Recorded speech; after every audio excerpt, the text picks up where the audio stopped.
नमस्कार, मैं हूं आपके साथ अली मतर। जोहार। झारखंड में खबरों की शुरुआत करते हैं। लोहरदगा लातेहार सीमा पर नक्सलियों के खिलाफ 17 दिनों से अभियान चलाया जा रहा है। इस अभियान में पुलिस को बड़ी सफलता हाथ लगी है। पुलिस ने एक बार फिर 2 नक्सलियों बालक गंजू और सुदर्शन भुइयां को गिरफ्तार किया है। इन दोनों पर 5-5 लाख का इनाम है। सुदर्शन भुइयां पर 57 केस दर्ज हैं तो बालक गंजू पर 25 मामले दर्ज हैं।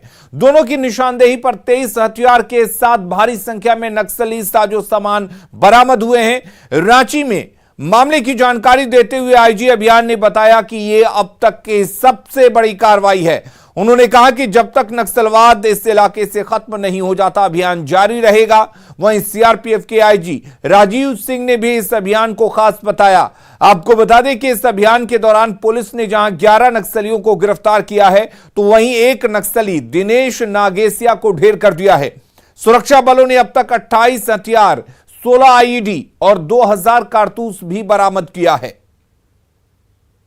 और इसमें 25 तारीख को कल 2 बड़ी सफलताएं पुलिस को प्राप्त हुई है, जिसमें लातेहार पुलिस के द्वारा पलामू के तरहसी थाना क्षेत्र से सब जोनल कमांडर सुदर्शन भुइयां, जो कि 5 लाख का इनामी है और इस दस्ते का एक महत्वपूर्ण सदस्य है, उसे गिरफ्तार किया गया।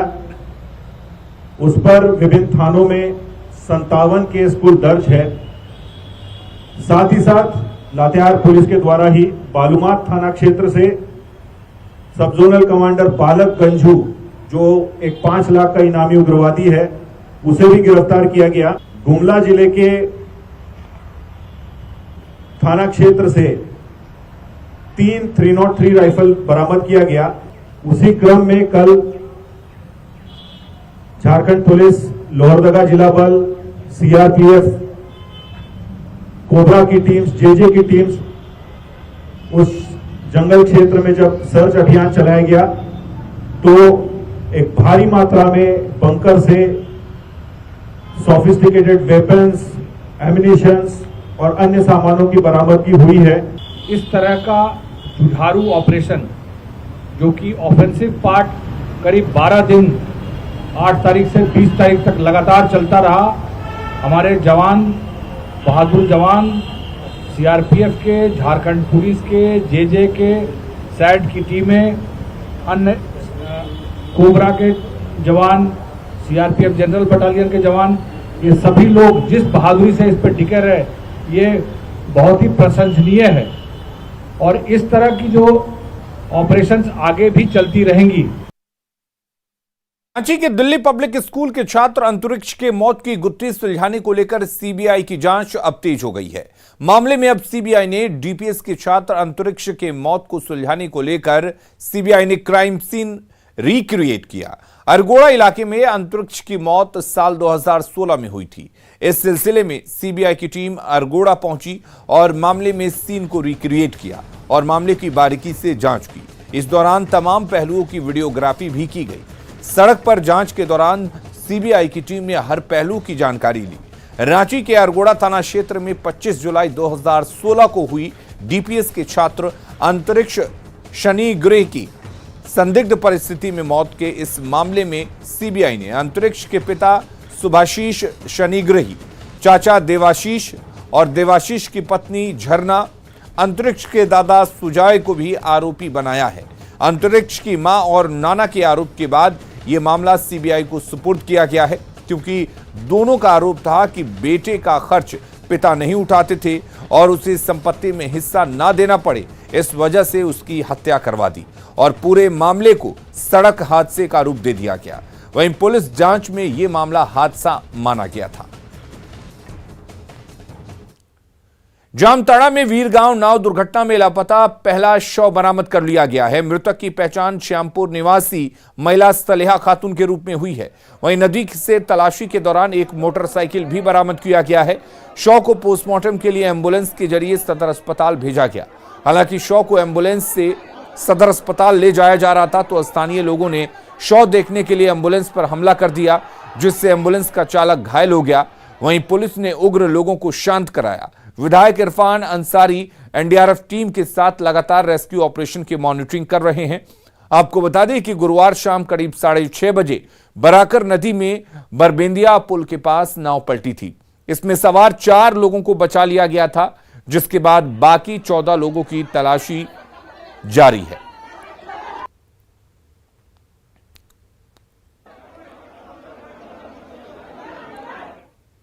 यूक्रेन में फंसे झारखंड के लोगों के लिए सीएम हेमंत सोरेन ने बड़ी घोषणा की है। हेमंत सोरेन ने ट्वीट कर कहा कि अपने निजी खर्च से झारखंड वापस आने वाले राज्यवासियों के टिकट की राशि झारखंड सरकार रीइंबर्स करेगी। हेमंत सोरेन ने बताया कि राज्य सरकार केंद्र सरकार के साथ मिलकर राज्यवासियों को हर संभव मदद पहुंचाने की कोशिश कर रही है।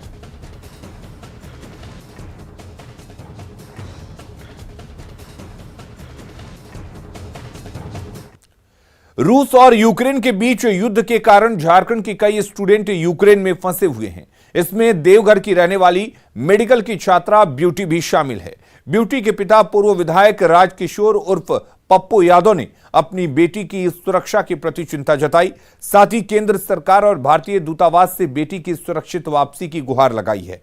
आपको बता दें कि ब्यूटी बोगोमोल्ड्स नेशनल मेडिकल यूनिवर्सिटी में मेडिकल की पढ़ाई कर रही हैं। वहीं परेशान ब्यूटी ने वीडियो संदेश के जरिए मार्मिक अपील की है।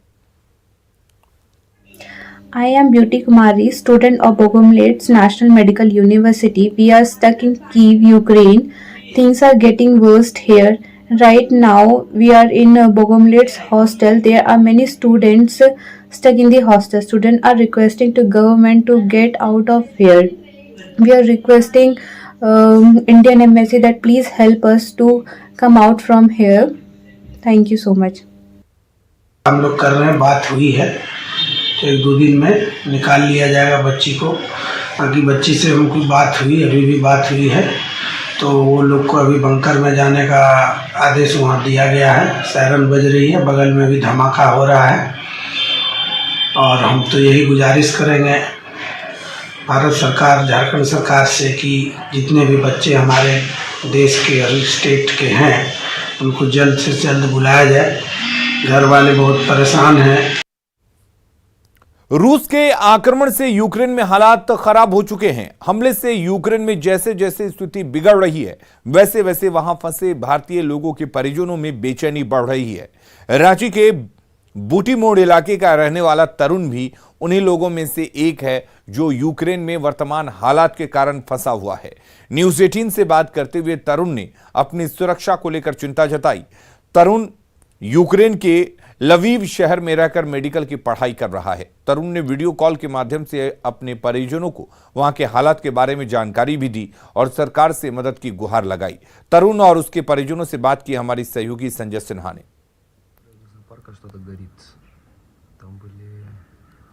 सीधे यूक्रेन से तरुण जुड़ चुके, हम तरुण से बात करेंगे। तरुण, इस समय आप वहां जो हैं किस स्थिति में, पहले यह बताइए। अभी तो यूक्रेन का सबसे सेफेस्ट सिटी पे है, लवीव पे।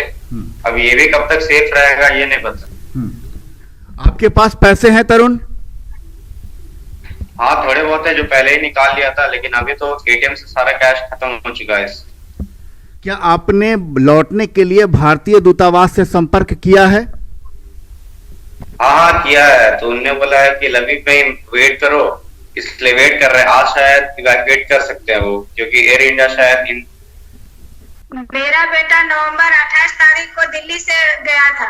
हाँ, तो वहाँ किस शहर में है? वहाँ तो अभी वो लबीब में है, लबीब शहर में। लेकिन अभी कुछ वहाँ ठीक ही था, लेकिन वहाँ का अभी सिचुएशन ऐसा हो गया है कि सभी क्या बोलते हैं, बैंक या तो एटीएम सभी बंद हो गया है, तो बच्चे के पास पैसा वैसा तो मिल नहीं रहा है। तो तरुण के दादा बेहद परेशान हैं। उन्हें उम्मीद है कि तरुण जल्द घर लौटेगा। दादा बीमार रहते हैं, बेटा डॉक्टरी की पढ़ाई पढ़ने गया है, जल्द डॉक्टर बन के लौटे ताकि दादा का इलाज कर सके। फिलहाल उम्मीद यही है कि तरुण जल्द लौटेगा, अपने परिवार से मिल सकेगा। संजय कुमार सिन्हा, न्यूज़ 18, रांची। जंग के बीच यूक्रेन के विनित्सिया में बोकारो की बेटी अंशिका श्रीवास्तव फंस गई है। माता पिता बेटी के घर वापसी के लिए इंतजार कर रहे हैं। परिजन देश के पीएम से बेटी को लाने के लिए गुहार लगा रहे हैं। बोकारो की अंशिका विनित्सिया में MBBS की पढ़ाई कर रही हैं। इसी बीच दो देशों के बीच हो रहे युद्ध के कारण वो अपने हॉस्टल के बंकर में रहकर भारत वापसी की इंतजार कर रही हैं। पिता प्रवीण श्रीवास्तव ने बताया कि अंशिका ने उनसे संपर्क कर शुक्रवार को 11 बजे रोमानिया के लिए बस से निकलने की बात कही थी, लेकिन बीच बॉर्डर सील रहने और लगातार मिलिट्री वाहनों के सायरन बजने के कारण बस वापस वेनिस्टिया हॉस्टल लौट आई। बोलेगी अब क्या बोलेगी, बच्चे हिम्मत कर रहे हैं, मम्मी ठीक है अब क्या बोलेगी, लेकिन हालत तो वो खराबी बता रही है। कल बहुत खुश थी क्योंकि निकल रही थी, पर थोड़ी देर बाद फिर पता चला, मैसेज आया कि मम्मी हम लोग को रास्ते से लौटा दिया गया क्योंकि यहाँ सायरन बज रहा है, ये हो रहा है। तो उसकी वजह से कि किस वजह से मैं इन लोगों को आधे रास्ते से वापस लौटा दिया गया। हमारी बेटी दिसंबर में गई है 13 दिसंबर को, और वो बीच में वहाँ पढ़ाई भी दिसंबर के लास्ट से शुरू हो गया था और पढ़ाई अभी तक मतलब युद्ध के समय तक भी चलता रहा। तो वहाँ पर हम लोग फ़ोन करते रहे, लेकिन वहाँ पर ये सिचुएशन बेटी के द्वारा बताया जा सकता।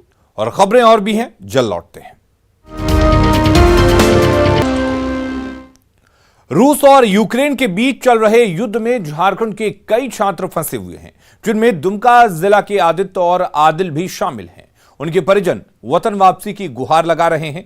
न्यूज 18 ने लगातार इस खबर को प्रमुखता से दिखाया, जिसके बाद दुमका बीडीओ राजेश सिन्हा आदित्य के हरनाकुंडे स्थित घर पहुंचे। आदित्य के माता पिता से बीडीओ ने बातचीत की और वहां फंसे लोगों की जल्द वापसी का भरोसा दिलाया।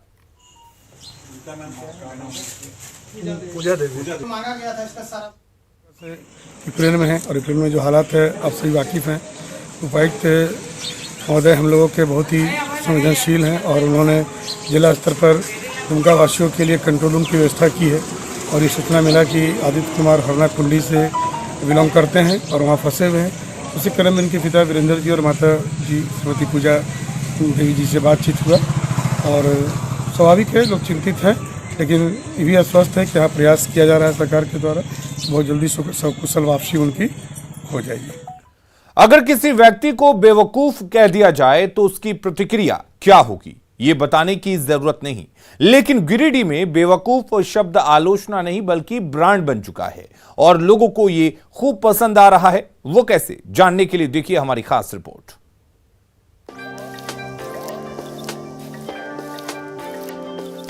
बेवकूफ कहीं के। बेवकूफ हो क्या?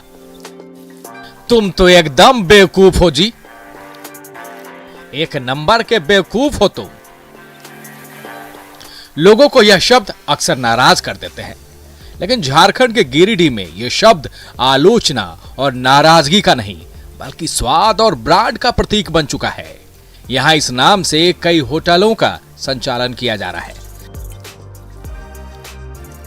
जहां लोग बड़े चाव से भोजन करते हैं, वो भी सस्ते दामों पर। होटल मालिक भी लोगों का ध्यान अपनी तरफ खींचने के लिए होटलों के नाम में इस शब्द को जोड़ना पसंद कर रहे हैं। एक दूसरे से आगे निकलने की होड़ में कुछ ने तो बेवकूफ के साथ साथ महाबेवकूफ, बेवकूफ नंबर 1 और श्री बेवकूफ रख लिया है, जहां लोग बड़े ही पसंद से मटन, मछली, अंडा से लेकर शाकाहारी खाना का आनंद उठाते हैं और इसके लिए उन्हें ज्यादा पैसा भी नहीं देना पड़ता। जितने मजेदार इन होटलों के नाम हैं, उतने ही दिलचस्प तरीके से यहाँ लोग भोजन करते हैं। यहाँ भोजन कर रहे लोगों को ना ही होटल के नाम से कोई परेशानी है और ना ही यहाँ के खाने से। कुछ ग्राहकों को शुरू से ही इन होटलों में तैयार खाने का स्वाद पसंद है।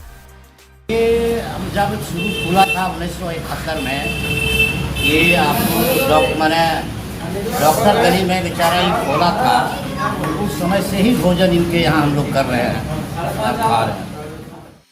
अनोखे नामों से ग्राहकों के दिलों में जगह बना चुके इन होटलों की कहानी भी कुछ अलग है, लेकिन बहुत दिलचस्प है।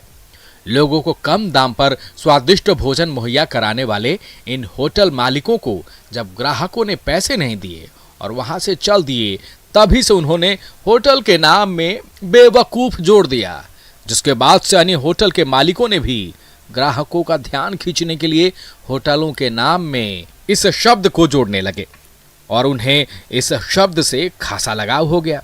शहर में बेवकूफ नाम से होटलों का संचालन अभी से नहीं बल्कि 1971 से हो रहा है। होटल मालिकों के मुताबिक वे ग्राहकों को बेवकूफ नहीं बनाते, बल्कि ग्राहक उनको बेवकूफ बनाते हैं। जब शुरू स्टार्ट हुआ 71 में, तो फिर हम चार भाई था, हम लोग मिल के किए। तो मैट्रिक का परीक्षा हो तो कुछ लड़का खा के भाग गया, तो मैंने बेवकूफ़ बना दिया। हाँ, इससे से नाम पड़ गया बेवकूफ़। बेवकूफ़ किस तरह बनाते हैं? वो देखिए, हम नहीं बनाते हैं, हमको बेवकूफ़ बना के चल जाता है। बोलिए कैसे? कैसे? खाया सड़क गया, हम बन गए बेवकूफ़ और वो हो गया होशियार।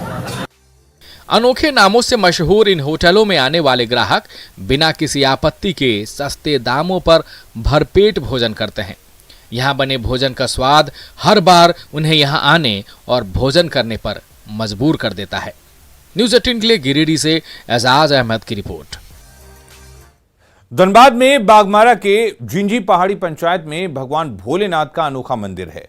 बूढ़ा बाबा शिव मंदिर के नाम से विख्यात इस मंदिर की खासियत है कि मंदिर की पूरी चारदीवारी पत्थर की है। पत्थरों को एक के ऊपर एक ऐसे ही रखा गया है। बताया जा रहा है कि मंदिर 1000 साल से भी पुराना है। हालांकि ठीक से प्रचार प्रसार नहीं होने से लोग इसके बारे में अब तक अनजान हैं। लोगों को मान्यता है कि यहां पर सच्चे मन से मांगी गई मनोकामना पूरी होती है। अब तक मंदिर का सही तरीके से विकास नहीं हो पाया है।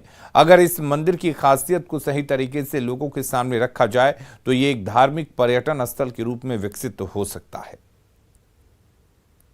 हमारे पिताजी, मेरा दादाजी का भी पिताजी का ही कहना से आज नहीं, वर्षों से मैंने कब बना है किसी को खबर नहीं। पुरातत्व विभाग का कब बना है किसी को, इसमें हमारे झारखंड सरकार, बिहार सरकार का भी आदमी आए थे इसको जांच करने के लिए। जांच में पाया गया भाई इसका से पुरातत्व विभाग का ये है, और ये कब से है मतलब ही जानकारी नहीं, लेकिन हम लोग बचपन से देख रहे हैं। आज मेरा 40-45 साल हो रहा है। International crop research institute for the semi arid tropics या ICIRIST ने इंडियन यूरोपियन यूनियन प्रोजेक्ट के तहत वेस्ट वाटर को ट्रीट करने का बीड़ा उठाया है, जो कि वेटलैंड्स की शक्ल में दिखाई पड़ते हैं। करीब 30 ऐसे वेटलैंड्स देश भर में बनाए गए हैं, जिनमें 3 तेलंगाना में हैं। आइए देखते हैं मिशन पानी की एक रिपोर्ट।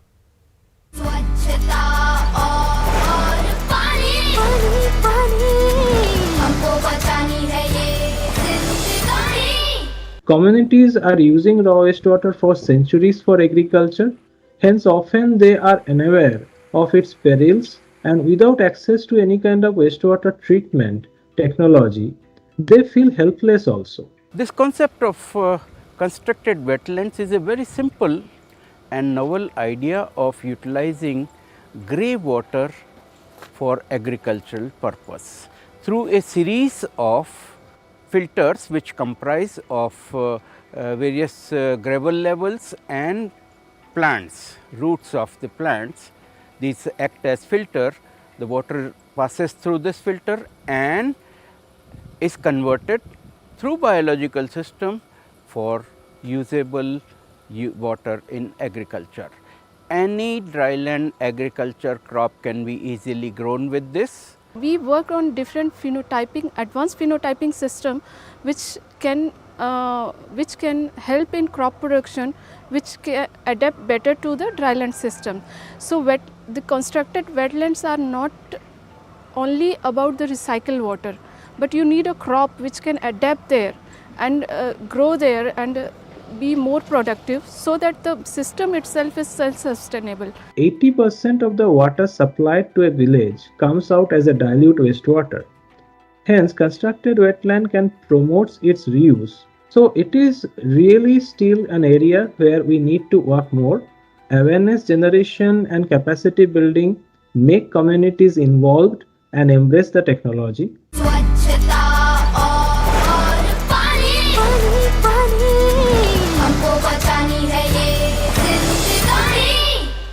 और जोहार झारखंड के इस बुलेटिन में फिलहाल के लिए इतना ही, लेकिन खबरें लगातार जारी रहेंगी। आप बने रहिए न्यूज़ 18 बिहार झारखंड के साथ।